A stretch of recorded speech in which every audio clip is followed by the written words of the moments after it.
नमस्कार, बहुत स्वागत है आपका। आप देख रहे हैं चाल चक्र और मैं हूं आपके साथ शैलेंद्र पांडे। जीवन में जो चीजें हम अपने शरीर में ग्रहण करते हैं वो चीजें हमारे मन पर, हमारे सोच पर असर डालती हैं, और जो चीजें हम मन से ग्रहण करते हैं वो चीजें हमारे शरीर पर और हमारे स्वास्थ्य पर असर डालती हैं। जो भी चीजें हमारा मन या हमारा शरीर ग्रहण करता है उसे कहते हैं आहार। आहार का मतलब केवल भोजन नहीं होता, आहार का मतलब केवल खाना नहीं होता। आहार का यह भी मतलब होता है कि आप अपने मन से कैसे विचारों का आहार ले रहे हैं। आज हम आपको बताएंगे कि अपने आहार को दुरुस्त करके, अपनी फूड हैबिट को ठीक करके आप अपने मन की बहुत सारी मुश्किलों को कैसे दूर कर सकते हैं, और आहार का आपके विचार से, आपके व्यवहार से क्या संबंध है, इस विषय पर भी बात करेंगे। जान लेते हैं सबसे पहले चाल चक्र में आज क्या खास है। चाल चक्र में आज बात करेंगे कि जैसा होगा आपका आहार वैसे होंगे आपके विचार। बात करेंगे कि आहार का व्यवहार के साथ क्या कनेक्शन है, और सही आहार से आपकी बहुत सारी मुश्किलें कैसे दूर हो सकती हैं, इस विषय पर भी बात करेंगे। आपका आहार एक बहुत बड़ी भूमिका निभाता है आपके करियर के मामले में, आपके सोच के मामले में और आपके स्वभाव के मामले में। चलिए चर्चा को आगे बढ़ाते हैं और सबसे पहले जान लेते हैं आज का पंचांग। आज तिथि है अधिक आश्विन कृष्ण पक्ष की पंचमी, इसके उपरांत षष्ठी तिथि। नक्षत्र है आज का रोहिणी नक्षत्र, इसके उपरांत मृगशिरा। चंद्रमा वृषभ राशि में संचरण कर रहे हैं। राहु काल का समय कुछ देर बाद शुरू होगा और ये समय होगा दोपहर के 12 बजे से तकरीबन 1:30 तक। और आज उत्तर दिशा की तरफ यात्रा करने की मनाही है, लेकिन अगर यात्रा करना जरूरी है, मजबूरी है आपके लिए, तो आप जरा सी हरी सौंफ खाकर और भगवान का स्मरण करके अगर यात्रा करेंगे तो मुश्किल से बचे रहेंगे। चर्चा की शुरुआत करेंगे, लेकिन उसके पहले आपको बता देते हैं वो टेलीफोन नंबर जिस पर टेलीफोन करके आप हमारे साथ कार्यक्रम में जुड़ सकते हैं और अपनी समस्याओं का समाधान जान सकते हैं। हमारा फोन नंबर है 0120-480-7333, 0120-4807-333। तो आप इस नंबरों पे टेलीफोन करके ज्योतिष के माध्यम से जिन समस्याओं का समाधान जानना चाहते हैं उन समस्याओं का समाधान जान सकते हैं। सबसे पहले जानते हैं कि हमारे जीवन में आहार की भूमिका क्या है। हम भोजन करते क्यों हैं, आहार लेते क्यों हैं। देखिए, जीव की, किसी भी जीव की जिसके अंदर भी प्राण है, उसकी 4 आवश्यकताएं हैं: आहार, निद्रा, भय और मैथुन। ये चारों चीजें हर जीवित व्यक्ति के अंदर पाई जाती हैं। आहार, निद्रा, भय और मैथुन, ये 4 मानव जीवन की या किसी भी जीव की आवश्यकता है। इसमें सबसे ज्यादा महत्वपूर्ण है आहार, यानी क्या ग्रहण करते हैं, क्या खाते हैं। चूंकि हम खाने के सेंस में ही बात कर रहे हैं, तो यहां पे आहार का मतलब है कि हम क्या खाते हैं, क्या ग्रहण करते हैं। जो हम आहार ग्रहण करते हैं उससे शरीर का निर्माण होता है और शरीर के विकास की प्रक्रिया पूरी होती है। शरीर का जो सिस्टम है वो डेवलप होता है और आहार के हिसाब से ही शरीर का निर्माण भी होता है। बहुत सारे लोग ऐसे हैं जो ये कह सकते हैं कि फलाने संत महात्मा थे, वो कुछ नहीं ग्रहण करते थे। फलाने संत थे जो कभी कुछ खाए ही नहीं, सालों साल नहीं खाए। देखिए, आप भले ही खाद्य पदार्थों से आहार न लें, लेकिन कहीं ना कहीं से आपको ऊर्जा लेनी होगी। एनर्जी लेनी होगी। जैसे पेड़ पौधे भोजन नहीं करते, पेड़ पौधे सूर्य के प्रकाश से प्रकाश संश्लेषण की जो क्रिया है, फोटोसिंथेसिस की जो क्रिया है, सूर्य के प्रकाश से अपनी ऊर्जा, अपना भोजन प्राप्त करते हैं।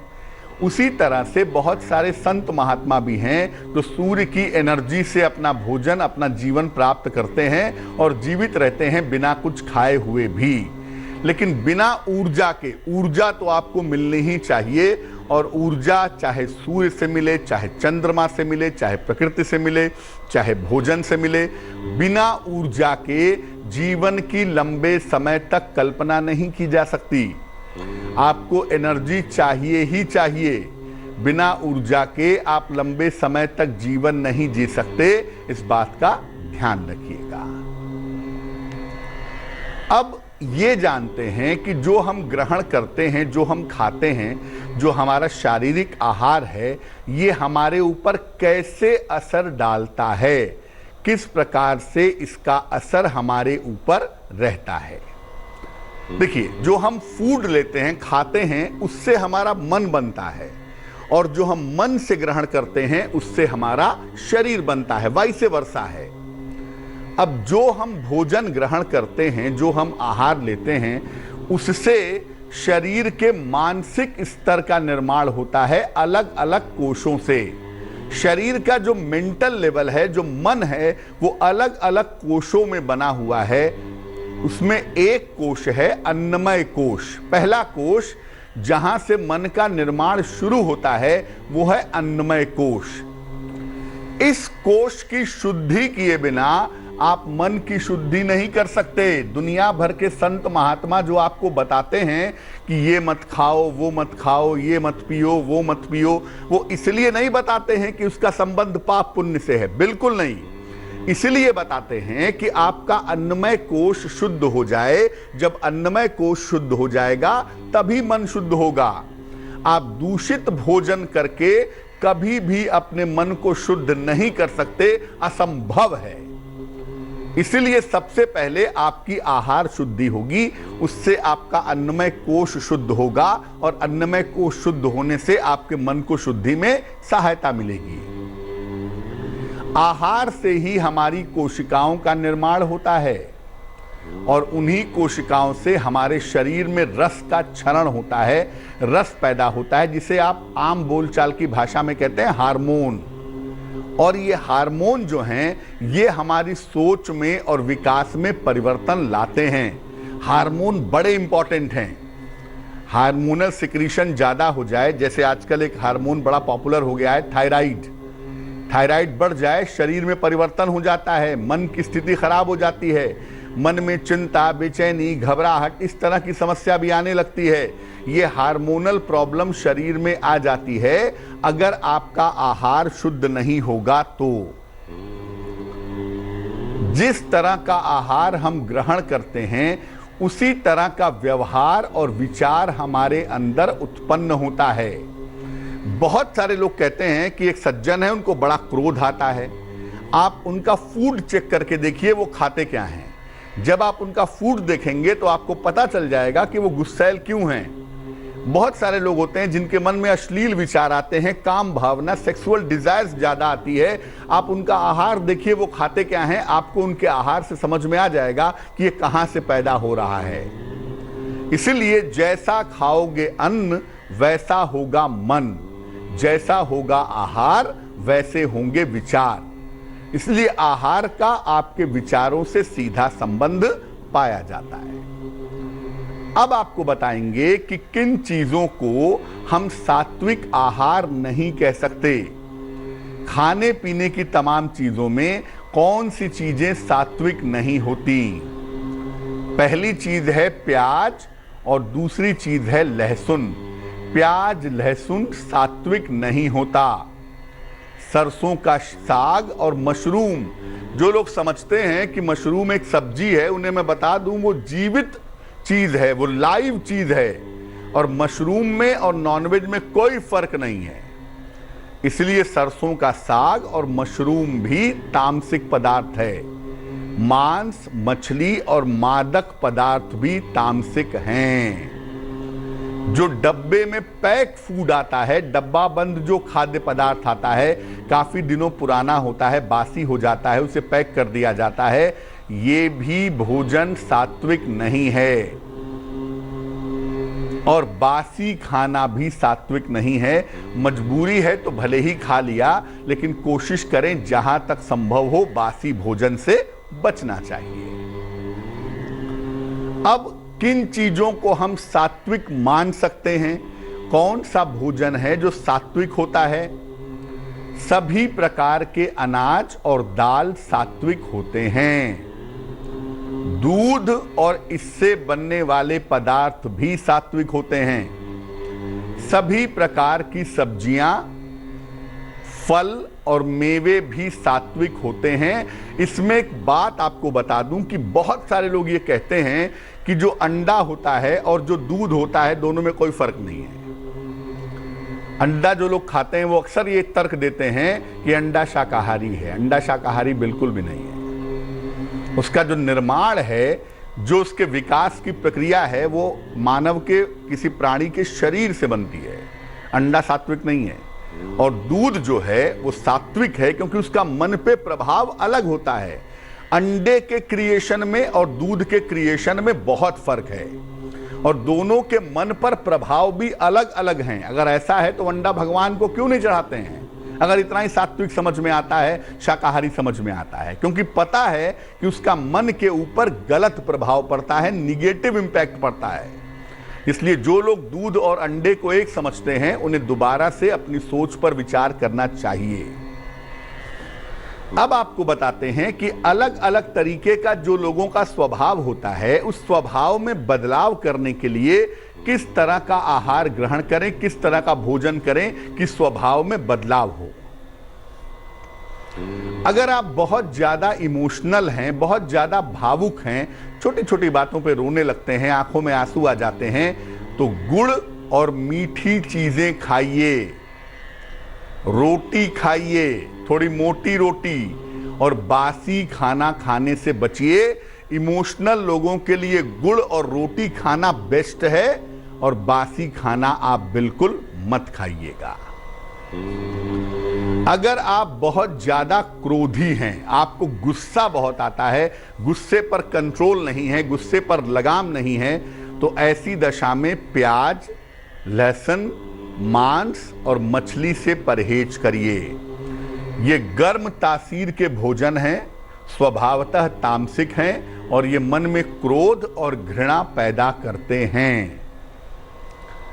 अगर आपको तनाव पालने की आदत है, बहुत सारे लोग दुनिया में आपको ऐसे मिल जाएंगे जिनको छोटी छोटी बात पर टेंशन हो जाता है, तनाव हो जाता है। अगर आपको छोटी छोटी बात पर तनाव होता है, टेंशन होता है, तो दूध और दूध से बनी हुई चीजें ग्रहण करिए, बहुत अच्छा रहेगा। मशरूम और कंद, आलू भी कम खाइए, कंद है आलू, और मशरूम तो बिल्कुल मत खाइए, क्योंकि अगर आप ऐसा करेंगे तो आपका तनाव बढ़ेगा। अगर आप शरीर से परेशान हैं, नियमित रूप से शरीर में कोई ना कोई समस्या लगी रहती है, तो क्या करेंगे? ज्यादा से ज्यादा सब्जियां खाएं और अनाज कम खाएं। सब्जियां जैसे चाहें खाएं, अनाज कम खाएं। अगर ऐसा करेंगे खास तौर से 40 साल के बाद, तो आप शारीरिक तौर से पूरी तरह से स्वस्थ रहेंगे। अगर आप बुरे विचारों से परेशान हैं, आपके मन में अश्लील विचार आते हैं, बार बार काम भाव आता है, बार बार सेक्सुअल डिजायर्स आते हैं और उनको लेकर आप तनाव पालते हैं, आपको लगता है कि ये पाप है, मेरे मन में गलत विचार क्यों आते हैं, ऐसी बहुत सारे लोगों की सोच होती है। अगर आपका ऐसा है तो मांस, मछली, प्याज, लहसुन ना खाएं और जहां तक संभव हो मसूर की दाल भी मत खाएं। वैसे मसूर की दाल जब ताजी बनती है तो राजसिक होती है और एक समय के बाद वो बासी जब हो जाती है तो वो तामसिक हो जाती है। तो जहां तक संभव हो अपने बुरे विचारों को रोकने के लिए प्याज, लहसुन, मांस, मदिरा का प्रयोग ना करें और मसूर की दाल से भी परहेज करें। तो अपने आहार पर थोड़ा सा वॉच रखिए, थोड़ा ध्यान रखिए, और अगर अपने आहार पर थोड़ा सा वॉच रखेंगे, थोड़ा ध्यान रखेंगे, तो आप देखेंगे कि आपका शरीर और आपका मन दोनों ही काफी बेहतर होता चला जाएगा। वक्त एक छोटे से ब्रेक का है, लेकिन ब्रेक पर जाने के पहले जान लेते हैं कि आज की जिज्ञासा क्या है। आज की जिज्ञासा है कि क्या घर में पूजा के दौरान सरसों के तेल का दीपक जला करके पूजा कर सकते हैं? घर में सरसों का दीपक जला करके पूजा करना कितना सही होगा, ये बताएंगे आपको एक छोटे से ब्रेक के बाद।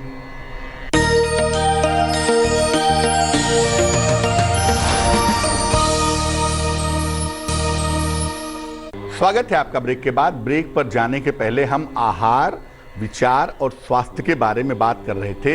इस बीच एक दर्शक जुड़ रही हैं, आरती हैं हमारे साथ दिल्ली से, उनसे बात करते हैं। बताइए।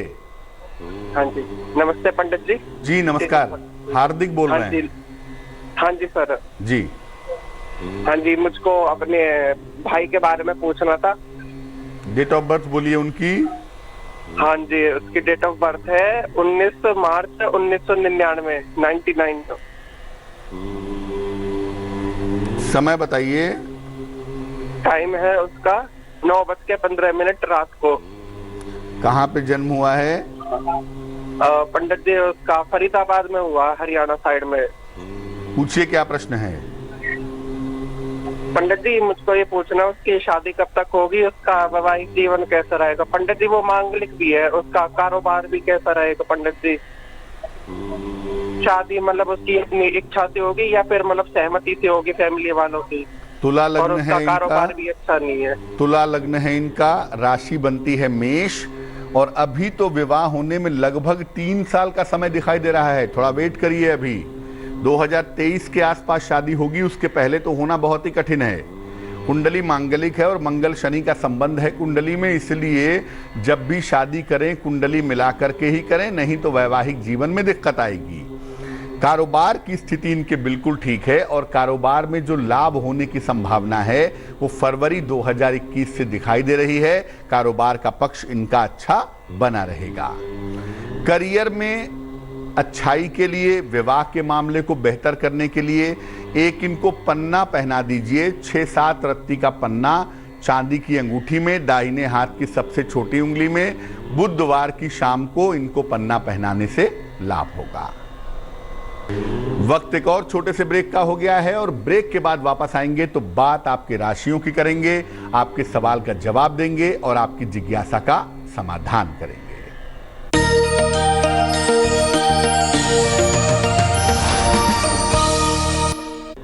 स्वागत है आपका ब्रेक के बाद। ब्रेक पर जाने के पहले हम आपके प्रश्न का उत्तर भी दे रहे थे और आपको बता रहे थे कि आपके आहार से आपके भाग्य का, आपके शरीर का, आपके मन का क्या संबंध है। बात अब आपके राशियों की करेंगे, आपके और भी सवालों के जवाब देंगे, लेकिन उसके पहले स्वस्थ रहने के सरल उपाय निरोगी भव में। जहां तक संभव हो रात के भोजन में दही का प्रयोग ना करें। दही दिन में खाना, खासतौर से दोपहर में खाना बहुत अच्छा होता है और रात में खाना बहुत ही नुकसान करता है। अगर आप रात में दही का सेवन करेंगे तो आपका डाइजेशन यानी पाचन तंत्र बिगड़ेगा और कान, नाक और गला आपका खराब होगा। चलिए राशियों के सिलसिले की शुरुआत करते हैं और सबसे पहले जानते हैं मेष राशि का हाल। मेष राशि, नौकरी की स्थितियों में सुधार होगा, नई जिम्मेदारियां और परिवर्तन का योग है, विवाह के मामलों में तेजी आएगी, शुभ रंग गुलाबी और भाग्य होगा 80%। वृष राशि, कोई पुरानी इच्छा पूरी होगी, रुके हुए काम पूरे होंगे, धन लाभ के योग बन रहे हैं, शुभ रंग आपका आसमानी और भाग्य होगा 90%।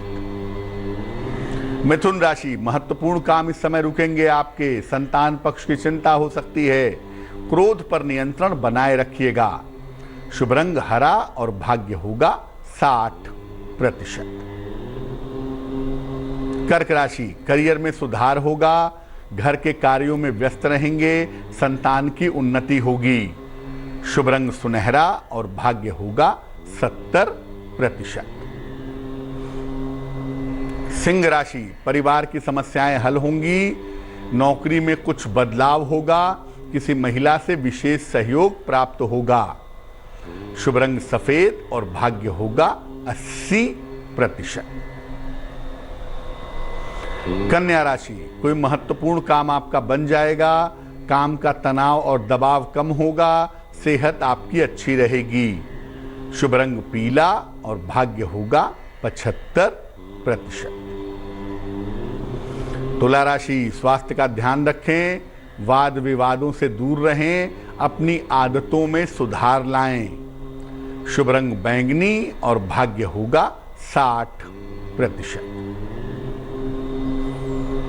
वृश्चिक राशि, कोई महत्वपूर्ण निर्णय आपको लेना पड़ेगा, करियर की स्थिति अच्छी रहेगी, धन आसानी से मिलेगा। शुभ रंग क्रीम और भाग्य होगा 70%। धनु राशि, तमाम दायित्वों को निभाना पड़ेगा, काफी दौड़ भाग बढ़ी रहेगी, करियर की कोई शुभ सूचना आपको प्राप्त होगी। शुभ रंग नीला और भाग्य होगा 65%। मकर राशि, मानसिक चिंताएं समाप्त होंगी, नौकरी में पद परिवर्तन होगा, पारिवारिक स्थिति में सुधार होगा। शुभ रंग आपका नारंगी और भाग्य साथ निभाएगा 75%। कुंभ राशि, काम में लापरवाही आज मत करिएगा, जो प्लानिंग कर रहे हैं, योजनाएं बना रहे हैं, इनको गोपनीय रखें और वाहन आज के दिन सावधानी से चलाइएगा। शुभ रंग फिरोजी और भाग्य होगा 60%। मीन राशि, छोटी यात्रा के योग बनते हैं, भाई बहनों के साथ व्यस्त रहेंगे, खान पान का ख्याल रखें। शुभ रंग सफेद और भाग्य होगा 70%। एक दर्शक जुड़ रहे हैं, संजीव जी हैं हमारे साथ दिल्ली से, उनसे बात करते हैं। संजीव जी बताइए। जी हेलो जी बोलिए बोलिए। पंडित जी, संतान नहीं हो पा रही है, 3 साल हो गए हैं शादी को। डेट ऑफ बर्थ बोलिए अपनी। मेरी डेट ऑफ बर्थ है 9 नवंबर 1979। समय बताइए। समय सुबह के 8:15। कहाँ पे जन्म हुआ है? मैनपुरी में। कितने दिन हो गए शादी को? 3 साल हो जाएंगे दिसंबर में। और पत्नी की भी डेट ऑफ बर्थ बताऊं क्या? जी बताइए बताइए। पत्नी की 22 नवंबर 1980। समय बताइए। समय शाम के 4:50। कानपुर में जन्म हुआ है। संतान होने में समस्या आ रही है?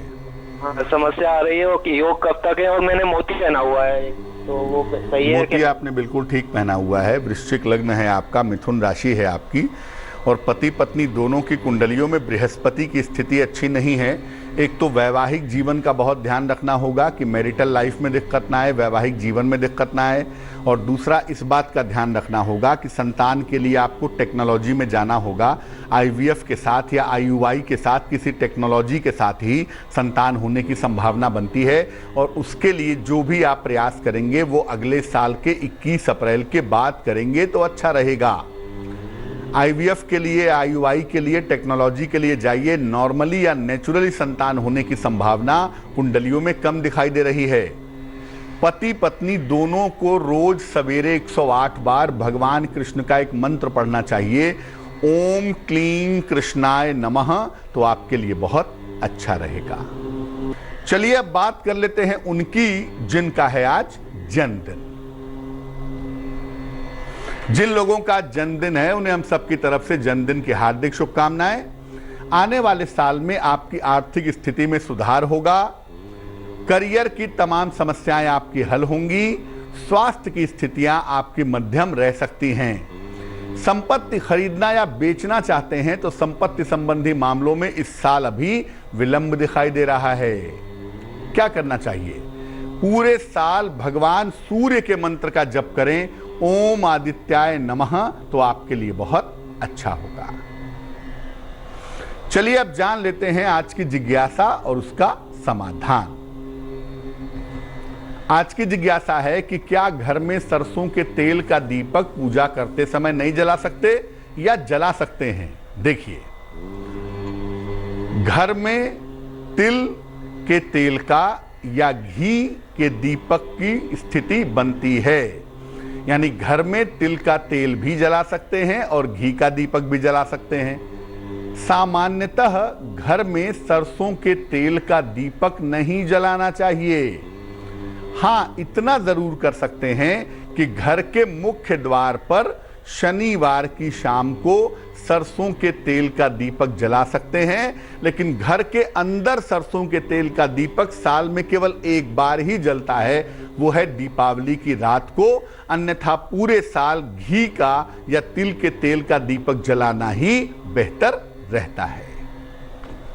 चलिए अब जान लेते हैं क्या है आज का शुभ पहर। आज का शुभ पहर है शाम को 6 बजे से 7:30 तक। इस समय में भगवान गणेश की कपूर से आरती करें। अगर आपके कार्यों में कोई बाधा चली आ रही है तो वो बाधा निश्चित रूप से दूर होगी, लेकिन करेंगे शुभ पहर में ही, और वो समय होगा शाम को 6 बजे से 7:30 के बीच में। तो आज के लिए चाल चक्र में बस इतना ही। स्वस्थ रहिए, प्रसन्न रहिए, अपना बहुत ख्याल रखिए। मुझे दीजिए इजाजत और आगे जरूर देखिएगा रिश्तों की कहानी संजय सिन्हा के साथ। लेटेस्ट खबरों के लिए यूं ही देखते रहिए तेज, और इस वीडियो के पसंद आने पर लाइक, शेयर एंड सब्सक्राइब करना ना भूलें।